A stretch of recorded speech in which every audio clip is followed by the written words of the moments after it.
नमस्कार, न्यूज 24 देख रहे हैं आप और आपके साथ मैं हूं सऊद मोहम्मद खालिद। रात के 9 बज चुके हैं और वक्त हो गया है नॉन स्टॉप एट 9 का। पश्चिम बंगाल के पुरुलिया में प्रधानमंत्री नरेंद्र मोदी ने ममता बनर्जी के खेला होबे का जवाब विकास होबे से दिया। तो ममता बनर्जी को लगी चोट पर उन्होंने चिंता का इजहार भी किया, लेकिन ममता बनर्जी ने बीजेपी को सांप करार दिया। लोगों से कहा कि सांप को घर में घुसने मत देना। मोदी जी स्वागतम। बंगाल के चुनावी रण में उतरे पीएम मोदी ने दीदी के खेला होबे के लोकप्रिय नारे को काउंटर किया। पुरुलिया में पीएम मोदी ने कहा कि बंगाल में खेला नहीं बल्कि विकास होगा। दीदी बोले खेला होबे, बीजेपी बोले विकास होबे। दीदी बोले खेला होबे, बीजेपी बोले शिक्षा होबे।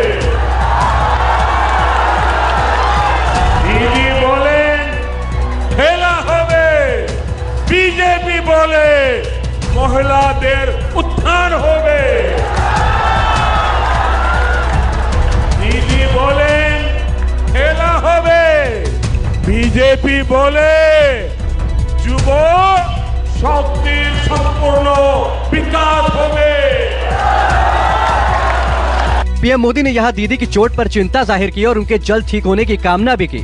दीदी अपनी खींच मुझ पर निकाल रही है, वो भाजपा के कार्यकर्ताओं पर भी भड़की हुई है।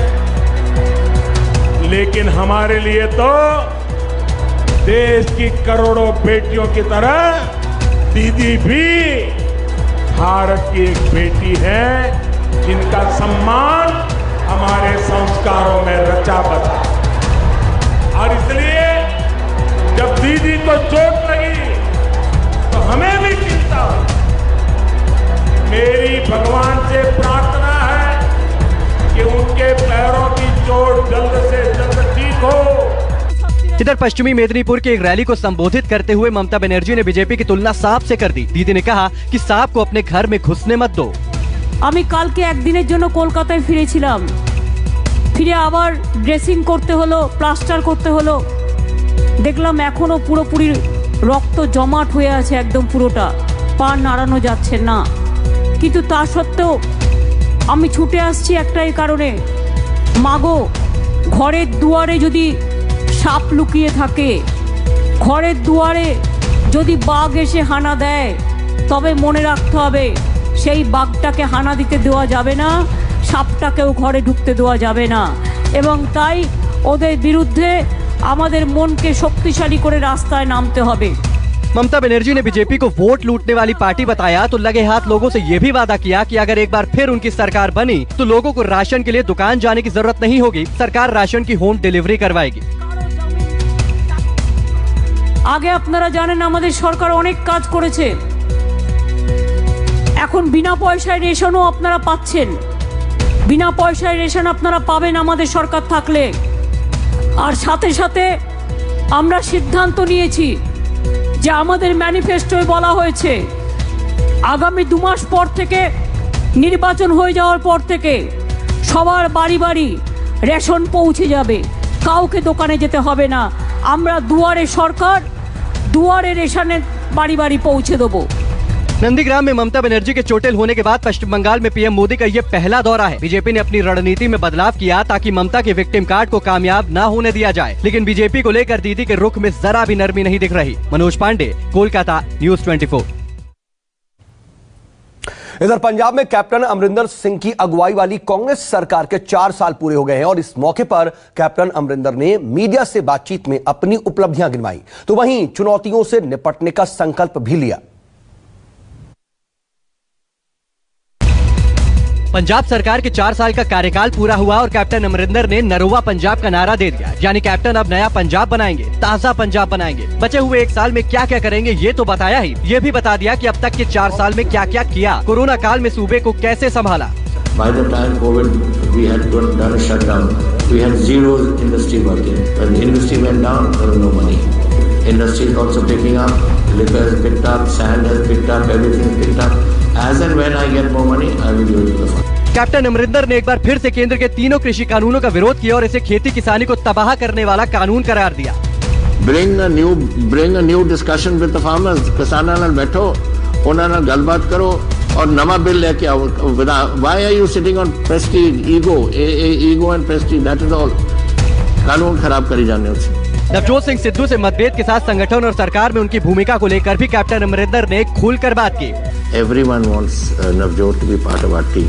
आए मेरे नाल चाह पीती, काफी देर होते रहे, बड़ी प्यार नाल गल्लां हुईयां, and I am sure साडे नाल थोड़ा टाइम मांगदे ने, let him have his time and then he will come back to us। I'm sure he will be part of our team।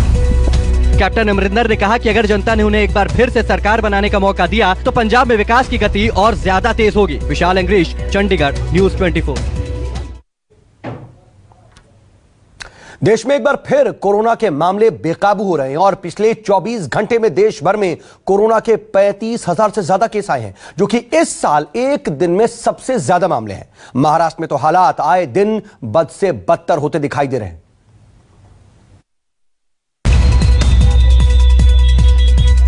Maharashtra में कोरोना की बेकाबू रफ्तार ने सरकार को सकते में डाल दिया है। बीएमसी और राज्य सरकार के अधिकारी रोज सख्ती बढ़ा रहे हैं, लेकिन पेट की मार से मजबूर सब्जी वाले इन पाबंदियों के विरोध में उतर आए हैं।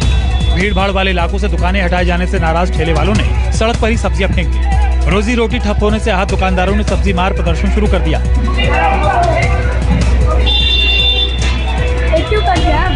मुंबई से सटे महाराष्ट्र के पालघर में एक ही स्कूल में 30 छात्रों के कोरोना पॉजिटिव होने से हड़कंप मच गया।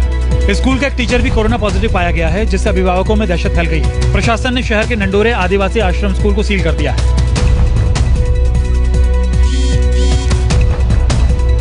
बुधवार को महाराष्ट्र में कोरोना के नए मामलों ने पूरे साल का रिकॉर्ड तोड़ दिया।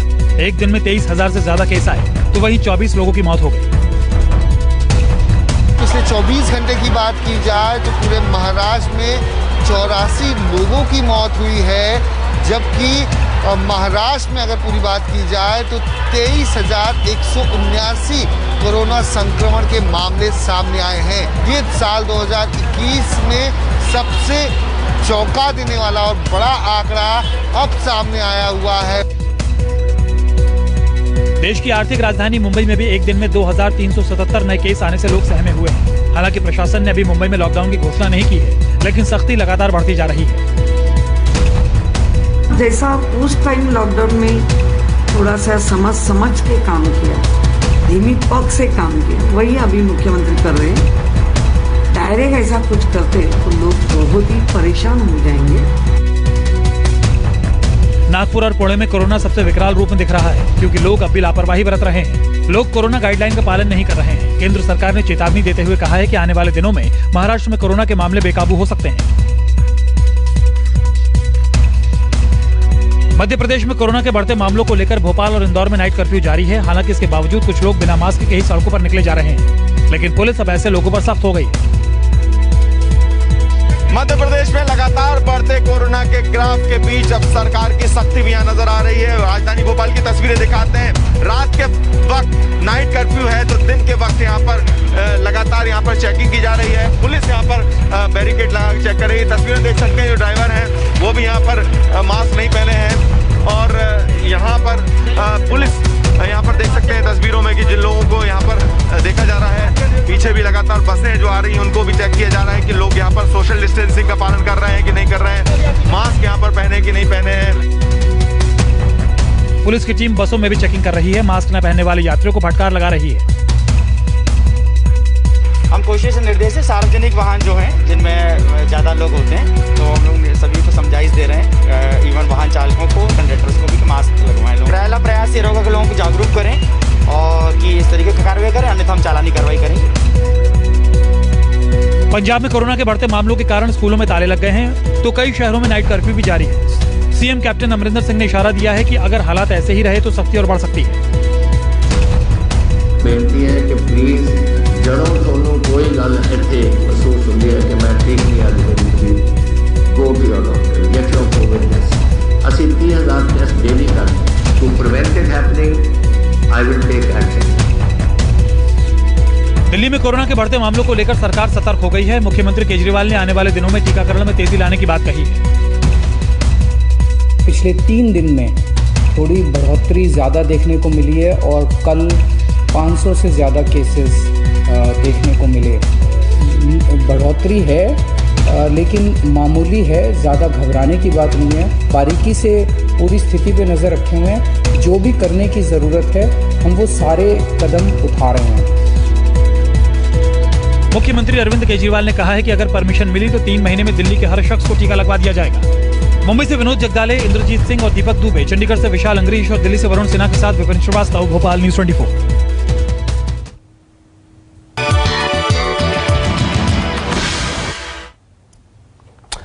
गरीब परिवार का एक बच्चा ऊंची तालीम का सपना लेकर के शहर आया।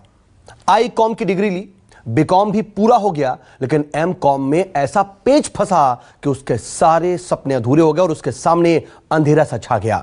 क्या है छात्र की परेशानी, जरा देखिए। चालू करो, चालू करो, चालू करो। 22 साल के लेखराज सामूत राजस्थान यूनिवर्सिटी के एम.कॉम सेकेंड ईयर के छात्र हैं। कोरोना के कारण इनकी फर्स्ट ईयर की परीक्षा नहीं ली गई और सीधे सेकेंड ईयर में प्रमोट कर दिया गया। लेखराज ने हॉस्टल में रहकर 6000 की स्कॉलरशिप से बी.कॉम की पढ़ाई पूरी की और एम.कॉम में दाखिला भी हो गया, लेकिन एम.कॉम सेकेंड ईयर में इनकी स्कॉलरशिप रुक गई है क्योंकि यूनिवर्सिटी स्कॉलरशिप के लिए मार्कशीट मांग रही है जो उनके पास है ही नहीं। हम पूछना चाहते हैं सरकार से कि हमने क्या गुनाह कर दिया है कि जो हमारी स्कॉलरशिप रोक दी गई है और हम क्यों नहीं पढ़ना चाहते। पढ़ाई के लिए हम पढ़ाई करना चाहते हैं, लेकिन हमारे पास आर्थिक रूप से हम संभल नहीं है कि हम पढ़ सकें। हमको छात्रवृत्ति की आवश्यकता है। एलिजिबल उसमें हमारे मार्क्स नहीं आ रहे बताए, तो मार्क्स को देखते हुए वो बोल रहे हैं कि किस आधार पर आपको स्कॉलरशिप दे। राजस्थान में मुख्यमंत्री छात्रवृत्ति योजना का लाभ लेने के लिए न्यूनतम 60% अंकों की जरूरत होती है। छात्र इसके लिए ऑनलाइन आवेदन तो कर रहे हैं, लेकिन प्रमोटेड सर्टिफिकेट के कारण इनके आवेदन पत्र अपने आप रिजेक्ट हो जा रहे हैं। नियम के मुताबिक अगर एक बार किसी की स्कॉलरशिप रुक जाती है तो आगे वो किसी भी इस योजना से स्कॉलरशिप नहीं ले सकता। सरकार भी इन नियमों को लेकर परेशान है। कई सारी ऐसी योजनाएं हैं जिनका लाभ लेने के लिए विद्यार्थियों के अंकों के प्रतिशत को आधार बनाया गया है और इसी आधार पर कट ऑफ भी तय होती है। साथ ही यह बात भी तय की जाती है कि किन विद्यार्थियों को इन योजनाओं का लाभ दिया जाना है। लेकिन जब परीक्षाएं ही नहीं कराई जा रही है तो किस तरह से इन योजनाओं का लाभ इन विद्यार्थियों तक पहुंचाया जाएगा, यह सबसे बड़ा सवाल है। कोरोना काल में ऑनलाइन पढ़ाई तो जारी है, लेकिन 92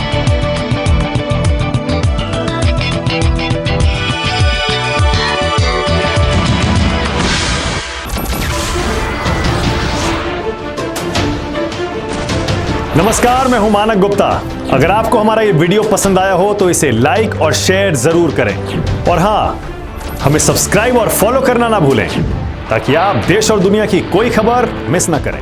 तो जुड़े रहिए हमारे साथ और देखते रहिए न्यूज़ 24।